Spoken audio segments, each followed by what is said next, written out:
Salam sejahtera, terima kasih karena bersama dengan saya di Nazilin Unity Channel. Beberapa adun bakal ditangkap kerana melibatkan rasuah. Ini berita paling mengejutkan seluruh Malaysia. Bahkan kita memuji tindakan netizen dan juga rakyat Malaysia yang sangat bertanggung jawab menyiarkan dan mendedahkan beberapa adun minta rasuah. Saya secara pribadi menyokong tindakan ini. Saya secara pribadi, kita semua rakyat Malaysia sepatutnya menyokong tindakan ini dan menyokong tindakan SPRM bertindak sangat proaktif, dinamik dan progresif sekarang menangkap jerung-jerung besar, terutamanya ahli-ahli politik yang terlibat rasuah. Bagaimana mau berhentikan politik kalau ahli politik, macam mana mau hentikan rasuah kalau ahli politiklah yang paling jago dalam rasuah? Kali ini beberapa adun bakal ditangkap kerana terlibat dengan rasuah. Itu persoalan besar. Namun besar kemungkinan persoalan itu akan terjawab dan benarlah beberapa adun akan ditangkap. SPRM mengesahkan hari ini pertemuan berkaitan kes rasuah melibatkan beberapa adun. Padan mukalah adun-adun yang terima rasuah itulah kan. Kalau ini didapati bersalah, kita memuji tindakan SPRM dan nampaknya SPRM sudah mendapatkan bukti audio di mana beberapa adun itu dikatakan meminta rasuah. Peguam mewakili seorang saksi dilaporkan memainkan rakaman audio perbincangan berkaitan wang kepada pegawai kanan SPRM. Pegawai kanan Suruhanjaya Pencegahan Rasuah Malaysia dilaporkan bertemu dengan seorang peguam berkait kes beberapa adun membincangkan rasuah melibatkan lesen projek. Ketua Pesuruhjaya Azam Baki berkata, peguam itu memainkan rakaman audio berdurasi 17 saat kepada pegawainya yang mana kedengaran beberapa orang didengar sedang berbincang tentang wang menurut laporan Malaysia Kini. Peguam membayangkan yang anak guamnya sedia untuk memberikan sejumlah bukti kepada kita. Namun dia mahu SPRM menandatangani persetujuan menyatakan dia, anak guam, tidak akan diletakkan di bawah siasatan, katanya. Namun pegawainya tidak setuju kerana ia bukan prosedur undang-undang. Azam berkata SPRM tidak boleh memberikan jaminan imuniti bertulis tanpa maklumat terperinci berkenaan perlakuan salah tersebut. Katanya, saksi-saksi digesa memfailkan aduan rasmi sekaligus membolehkan mereka dilindungi mengikut Akta Perlindungan Pemberi Maklumat 2010. 8 video dilaporkan muncul memaparkan perbincangan didakwa berkait rasuah antara ahli perniagaan dan beberapa adun melibatkan lesen projek. Saudara-saudara sekalian, pendedahan ini memang luar biasa dan mengejutkan kita. Nampaknya apa yang dicurigai, diresah oleh rakyat Malaysia berkait dengan tindakan dan sikap ahli-ahli politik berkaitan dengan rasuah, nampaknya mula kelihatan satu persatu. Betullah kata netizen, banyak ahli politik ni suka makan rasuah, suka rasuah. Lihatlah, kali ini sudah ada mula tampil menunjukkan bahawa ada rakaman audio dan juga video berkait dengan yang disebut sebagai dilaporkan main rakaman berkaitan dengan ahli Dewan Undangan Negeri itu, beberapa adun membincangkan rasuah melibatkan lesen projek. Inilah yang menyebabkan projek tak siap-siap. Bagaimana nak siap kalau wang yang sepatutnya digunakan untuk projek habis separuh daripadanya untuk bayar rasuah saja. Kalau benar ini berlaku, ini betul-betul merugikan Malaysia.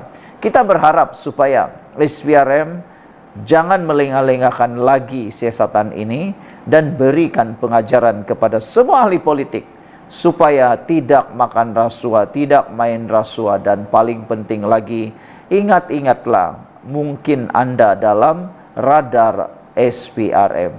Pendapat anda semua, sila Siarkan komen Anda, tekan butang subscribe. Jumpa lagi. Salam sejahtera, terima kasih karena bersama dengan saya di Nazilin Unity Channel. Siapa tak kenal dengan Azmin Ali? Siapa tak kenal dan tak tahu tentang sejarah politik Azmin Ali? Beliau banyak kali diberikan gelaran-gelaran yang agak luar biasa. Daripada seorang pejuang reformasi kepada pejuang pengkhianat. Beliau pernah digelar juga sebagai seorang yang kabur-kabur dan pernah juga digelar sebagai seorang yang mementingkan jawatan. Sehingga beliau terlibat dalam skandal yang membabitkan langkah Sheraton 1.0 dalam menumbangkan kerajaan Pakatan Harapan pada satu ketika dahulu, sehingga beliau dikenali sebagai pengkhianat PKR. Namun kali ini apabila berada dalam Parti Bersatu, nampaknya ada juga orang yang tak boleh melupakan sejarah Azmin Ali. Dalam pemilihan Parti Bersatu baru-baru ini, Azmin Ali kemnya telah menang. Ini menyebabkan ramai pengulas politik dan penganalisis politik berpandangan Hamzah Zainuddin mungkin mengalami masalah besar dalam kemnya sendiri. Hari ini dalam laporan di Malaysia Kini, satu lagi berkait dengan Azmin Ali mengejutkan kita semua. Sejarah dengan Azmin tak boleh dipadam, tapi saya juga orang Muhyiddin, kata seorang pemimpin bersatu. Walaupun dengan kejayaan terbaru dipilih sebagai Ketua Pemuda Bersatu, label orang Azmin masih melekat pada adun gombak setia Muhammad Hilman Idham, dan dia nampaknya tidak kisah pun dengan hal itu.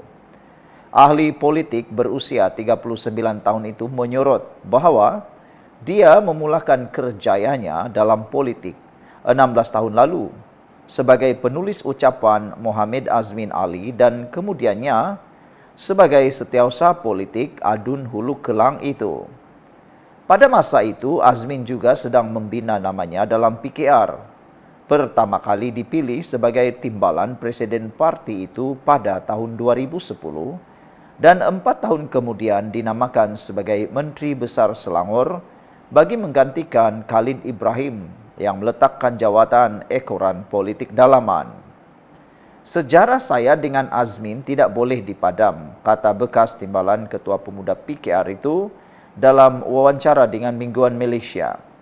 Saya berkhidmat dengan beliau sehinggalah Perikatan Nasional tidak lagi kembali ditampuk kuasa, kata Hilman, merujuk ketika Azmin merupakan Menteri Persekutuan sehingga langkah Sheraton pada tahun 2022. Azmin menerajui Selangor sebagai Menteri Besar sepenggal sehingga tahun 2018, tahun Hilman pertama kali bertanding dan menang di Gombak Setia. Azmin pada masa itu juga ahli Parlimen Gombak dan adun Bukit Antarabangsa. Tetapi pada pilihan raya negeri Selangor lepas, memegang kerusi Hulu Kelang. Secara kebetulan diberi amanah bertanding di Dewan Undangan Negeri Gombak Setia di bawah Parlimen beliau, malah saya kekal di DUN yang berdekatan dengan Dewan Undangan Negeri beliau di Hulu Kelang.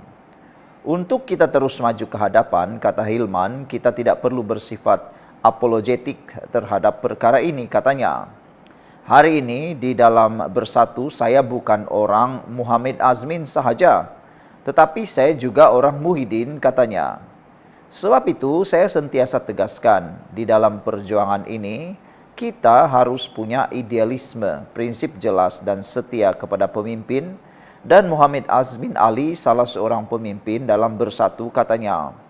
Kita boleh menjadi orang biasa sahaja asalkan berpegang kepada prinsip, saya nyatakan tegasnya. Melangkah ke hadapan, Hilman berkata dia akan berhubung dengan pemimpin pemuda Bersatu di seluruh bahagian dan cawangan di seluruh negara dan dalam tempoh 100 hari pertama sebagai ketua saya parti itu.